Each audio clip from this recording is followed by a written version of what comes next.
ನಿರಂತರ ಮಳೆಯಿಂದಾಗಿ ರಾಯಬಾಗ್ ತಾಲೂಕಿನ ಕುಡ್ಚಿ ಕೃಷ್ಣಾ ನದಿಯ ಮೇಲ್ಸೇತುವೆ ಮತ್ತೊಮ್ಮೆ ಜಲಾವೃತಗೊಂಡಿದೆ. ಪರಿಣಾಮ ಕರ್ನಾಟಕ ಮಹಾರಾಷ್ಟ್ರ ಸಂಪರ್ಕ ಕಲ್ಪಿಸುವ ಪ್ರಮುಖ ರಾಜ್ಯ ಹೆದ್ದಾರಿಯಲ್ಲಿ ವಾಹನ ಸಂಚಾರ ಸಂಪೂರ್ಣ ಸ್ಥಗಿತಗೊಂಡಿದೆ. ರಾಯಬಾಗ್ ತಾಲೂಕಿನ ಕುಡ್ಚಿ ಸಮೀಪದ ಕೃಷ್ಣಾ ನದಿಯ ಮೇಲ್ಸೇತುವೆ ಭಾನುವಾರ ಎರಡನೇ ಬಾರಿಗೆ ಜಲಾವೃತಗೊಂಡಿದೆ.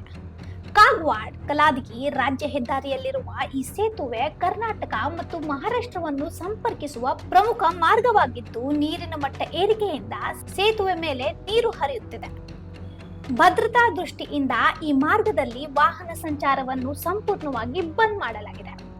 ಪ್ರತಿದಿನ ನೂರಾರು ಬಸ್ಗಳು ಹಾಗೂ ಸಾವಿರಾರು ಖಾಸಗಿ ವಾಹನಗಳು ಈ ಮಾರ್ಗದಲ್ಲಿ ಸಂಚರಿಸುತ್ತಿದ್ದು, ಸೇತುವೆ ಬಂದ್ ಆಗಿರುವುದರಿಂದ ವಾಹನ ಸವಾರರು ಸುಮಾರು 50 ಕಿಲೋಮೀಟರ್ ಸುತ್ತುವರಿದು ತಮ್ಮ ಗಮ್ಯಸ್ಥಾನ ತಲುಪುವ ಪರಿಸ್ಥಿತಿ ಎದುರಾಗಿದೆ.